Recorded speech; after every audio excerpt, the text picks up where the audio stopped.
This team is not scaring anybody without Kyrie Irving. They're not imposing. I don't even think Horford plays the same without him on the floor. In other words, I don't even think Horford gets really great looks without Kyrie feeding him.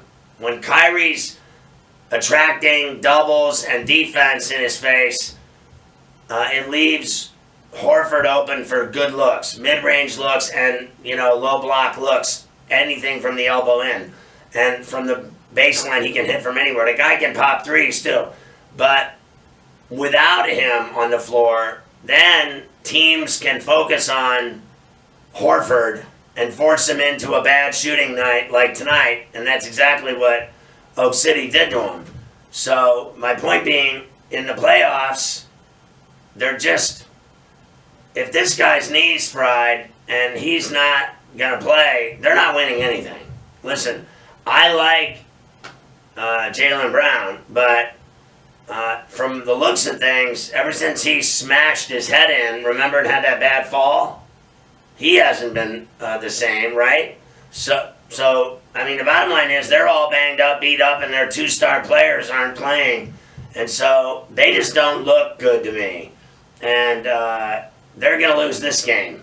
And the funny thing is, if you ask me, they're not beating anybody in the playoffs that matters.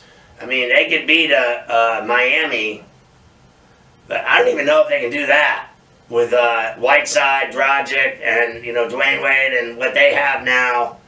That team is certainly different looking than it was a month ago. And if they're healthy, let's say, would you take Whiteside and Wade and Winslow and all those guys and Dragic over that team with no Kyrie Irving and no Jaylen Brown? I would. It could be a problem, obviously, and then they'll tell you it's not, that he'll get it scoped, he'll get it cleaned, he'll get it fixed, and everything will be hunky-dory. But for a